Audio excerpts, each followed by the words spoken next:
Hello, everyone. Welcome to the Newsbrowse News broadcast. The World Health Organization, WHO, has raised the public health risk associated with the Ebola outbreak in the Democratic Republic of Congo to very high at the national level and high at the regional level.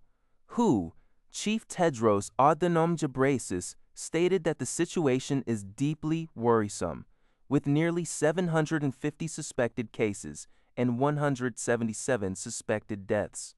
Additional 2 personnel have been deployed to the epicenter in Ituri province to support affected communities. The Bundibugyo strain of the virus currently lacks an approved vaccine or treatment, leading the $2 charge to declare it an emergency of international concern. In response, local authorities in Ituri have implemented measures such as banning public gatherings, restricting funerals, and suspending the local football league. There are also reports of community resistance, with some people remaining suspicious and spreading misinformation about Ebola. Al Jazeera. According to Pakistani military sources, the Director General of the Inner Services Intelligence, ASA, Lieutenant Gen. Nadeem Ahmed Anjum has traveled to Iran. This development comes after Iranian media reported that Pakistan's Chief of Army Staff, Gen. Asim Munir, visited Tehran for meetings with senior Iranian officials aimed at facilitating negotiations between Iran and the United States. Pakistan has been actively involved in mediating between Tehran and Washington to help end the conflict. Gen. Munir is considered a trusted intermediary between the two nations.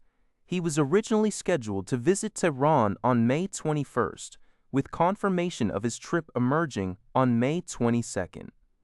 Additionally, Iranian media reported that Iran's Foreign Minister, Ali Bagheri Khani, met with Pakistan's Interior Minister, Mohsin Naqvi, in Tehran, exchanging views on advancing the negotiation process to resolve the conflict between Iran and the U.S.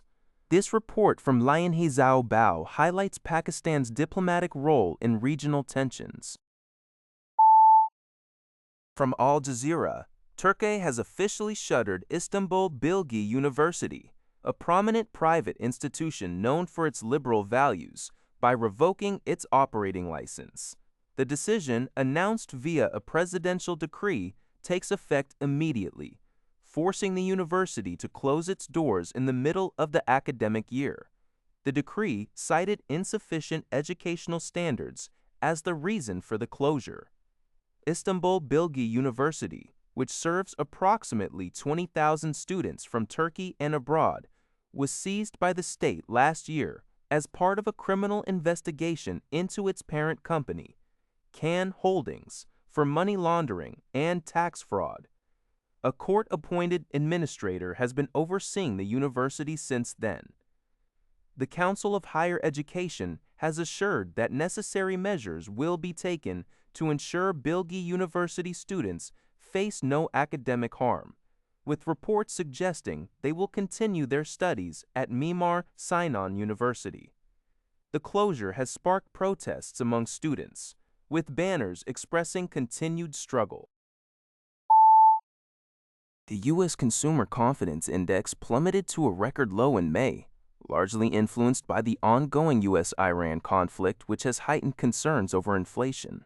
According to the University of Michigan's final reading for May, the index fell to 44.8, a significant drop from April's 49.8 and below both economists' expectations and the initial estimate.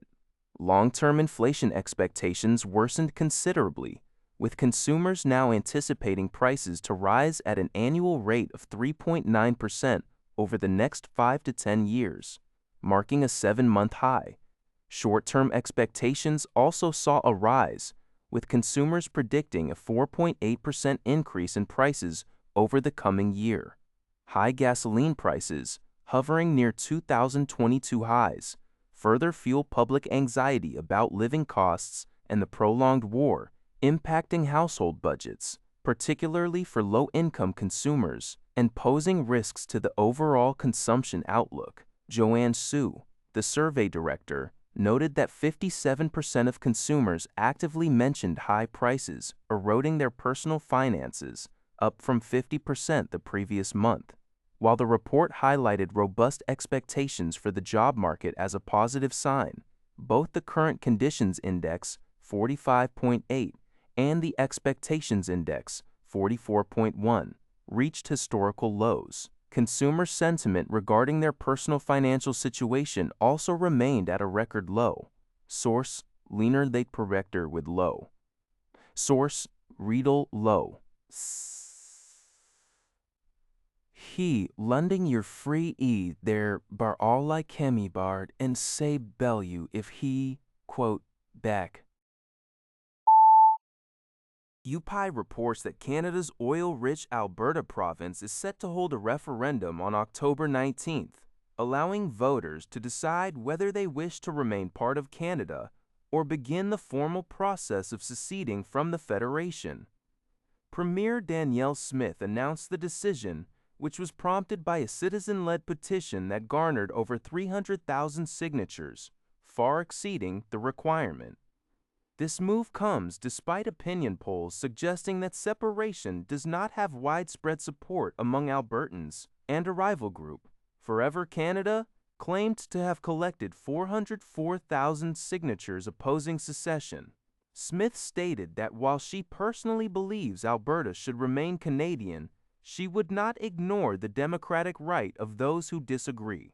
The province faced a legal challenge from First Nation Indigenous groups, concerned about the impact of secession on 19th-century treaties, which initially caused a delay in the petition process.